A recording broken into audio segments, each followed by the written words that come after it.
Hai, Assalamualaikum. Anda sedang menonton Sekilas Fakta 24 Mei 2023 bersama saya, Pia and Nadia.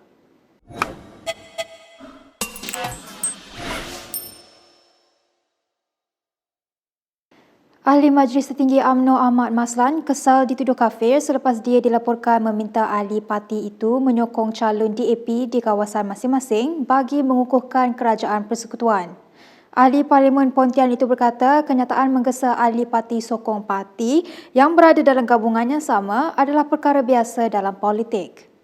Beberapa akaun di Facebook didapati memuat naik gambar Ahmad yang ditukar wajahnya menjadi khinzir dengan tulisan kafir di atasnya. Saya ingin merakamkan ucapan banyak terima kasih kepada beberapa pihak yang telah membuat laporan polis terhadap akaun Facebook yang mengkafirkan saya. Ini isu dia sebenarnya bukan isu personal tetapi isu prinsip. Kita tidak boleh mengkafirkan orang hanya kerana saya menyebut bukan kerana DAP tapi kerana kerajaan perpaduan, maka kita hendaklah saling membantu antara satu sama lain.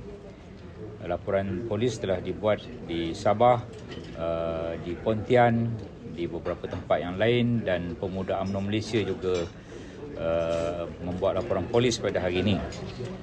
Sementara itu, semasa menjawab soalan lisan di Dewan Rakyat hari ini, Ahmad yang merupakan Timbalan Menteri Kewangan mendedahkan sejumlah 11.2 bilion ringgit wang tidak dituntut diuruskan oleh Jabatan Akaunten Negara sehingga 30 April lalu.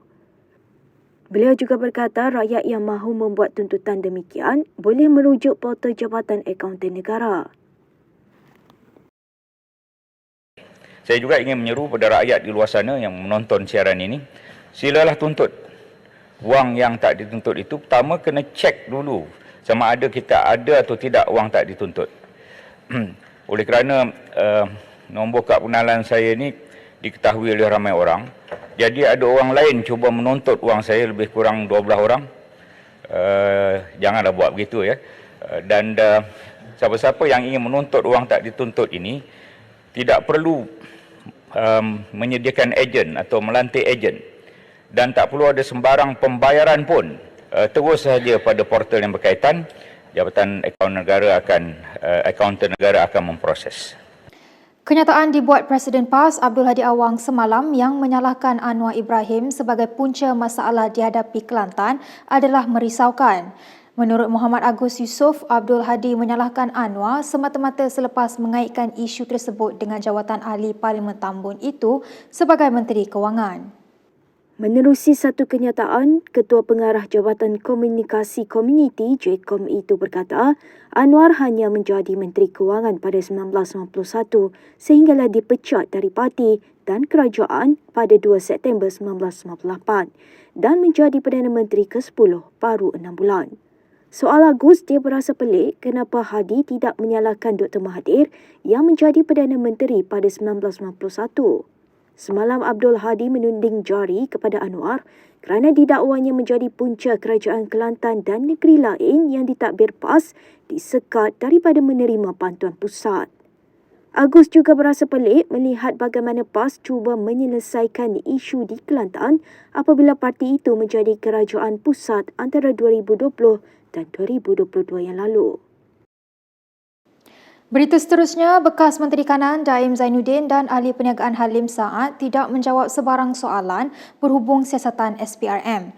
Ia berkenaan dengan dakwaan penyelewengan dana awam bernilai lebih 2.3 bilion ringgit. Malaysia kini menghubungi kedua-dua mereka selepas sumber peringkat tinggi dalam Suruhanjaya itu mengesahkan bahawa Daim dan Halim telah dipanggil untuk membantu siasatan minggu lalu. Bagaimanapun sumber berkenaan enggan mendedahkan butiran lanjut kerana kes itu dianggap sensitif.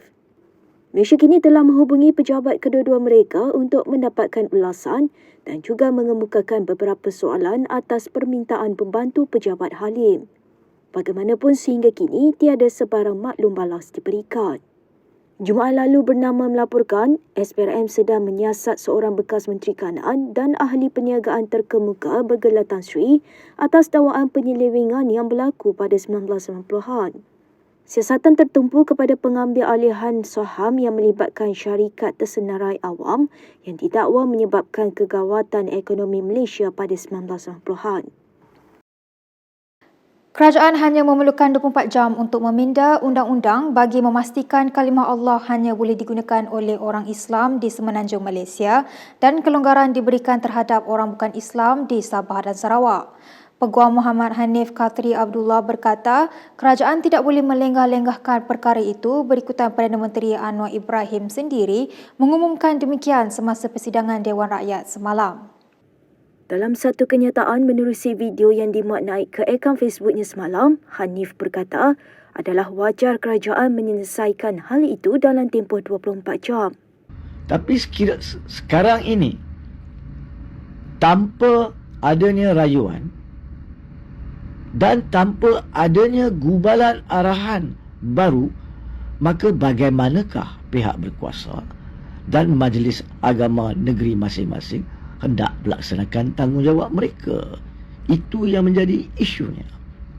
Yang ketiganya, soal gubalan arahan baru ini, jika seperti yang dikatakan oleh Perdana Menteri, adalah bersamaan dengan kedudukan kerajaan 1986, maka gubalan arahan ini tidak akan mengambil masa lebih daripada 24 jam. Boleh dilakukan secara serta-merta dan tidak perlu dilengahkan lagi. Saya juga percaya bahawa rakan-rakan kami, yakni pengamal undang-undang yang berada di Pejabat Peguam Negara, jauh berkebolehan dengan kepakaran dan pengalaman mereka untuk melakukan pindaan tersebut dengan sesegera mungkin. Sementara itu, Sultan Johor Sultan Ibrahim Sultan Iskandar bertitah kerajaan persekutuan perlu memperhalusi sebaiknya kesan keputusan menarik semula rayuan terhadap keputusan Mahkamah Tinggi Kuala Lumpur membabitkan isu kalimah Allah. Menerusi kenyataan dimuat naik di laman Facebook rasmi pada hari ini, Baginda bertitah, ini kerana ia berkait rapat dengan isu yang berada dalam sempadan agama dan sentimen umat Islam negara ini. Titah Baginda, peraturan, tindakan kawalan, penguatkuasaan dan penyelarasan tentang kalimah Allah perlu diperincikan tanpa menjejaskan fatwa dan enak menegeri supaya keharmonian dan perpaduan masyarakat majmuk akan terus terpelihara. Kita ke perkembangan berikutnya. Timbalan Presiden Bersatu Ahmad Faizal Azumu menasihatkan Khairi Jamaluddin jangan terlalu lama mempertimbangkan tawaran jawatan daripada Presidennya Muhyiddin Yassin. Bekas Menteri Perak itu berkata demikian ketika ditemu bual FMT. Faizal berkata Khairi seorang pemimpin yang masih boleh berperanan, malah ramai akan bersamanya jika bekas Ketua Pemuda UMNO itu menubuhkan parti baru. Khairi pada Isnin berkata beliau perlukan masa mempertimbangkan tawaran menjadi ahli Majlis Pimpinan Tertinggi Bersatu kerana tidak mahu membuat keputusan berkait kepulangan ke arena politik semata-mata kerana PRN tidak lama lagi. Beliau berterima kasih kepada Muhyiddin atas tawaran itu, tetapi beliau tidak mahu sebarang keputusan dibuat berdasarkan emosi atau membalas dendam. Muhyiddin secara terbuka menawarkan jawatan Majlis MPT Bersatu kepada Khairi minggu lalu kerana percaya beliau mampu menyumbang kepada parti. UMNO memecat keahlian bekas ahli Parlimen Rempau itu pada Januari kerana didakwa bertindak bertentangan dengan kepentingan parti. Khairi pada PRU 15 menggambarkan dirinya sebagai reformis UMNO dan mendakwa parti itu telah hilang arah dan mesti kembali ke pangkal jalan. Menurutnya, beliau mahu UMNO menjadi wadah yang dibanggakan orang Melayu. Timbalan Presiden Muda Amira Aisyah Abdul Aziz menggesa Menteri Dalam Negeri Saifuddin Nasution Ismail untuk menjelaskan pendirian kerajaan terhadap serbuan kedai Swatch minggu lepas. Dalam kenyataan di Twitter, Adun Puteri Wangsa itu membangkitkan kebimbangan mengenai kekaburan perkara yang dianggap memudaratkan. Terdahulu 11 kedai Swatch di seluruh negara diserbu oleh Kementerian Dalam Negeri KDN minggu lalu. Hal ini kerana ia mempamerkan Pride Collection yang terdiri daripada jam tangan dalam pelbagai warna pelangi yang sering diguna pakai sebagai simbol komuniti LGBT. Portal DH memetik Ketua Pegawai Eksekutif Kumpulan Swatch, Nick Hayat Jr.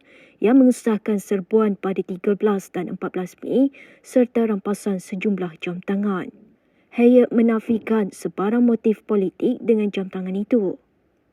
Mengulas lanjut, Amira berkata, jika rampasan jam tangan itu adalah pendirian kerajaan, maka ia perlu dibentangkan di Dewan Rakyat dan membiarkan ahli parlimen berbahas dan membuat keputusan.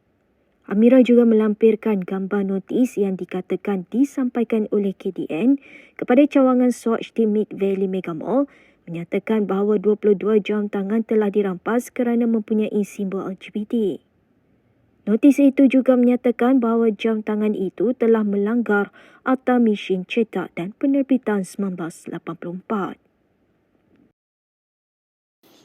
Berikut beberapa lagi ringkasan berita untuk hari ini.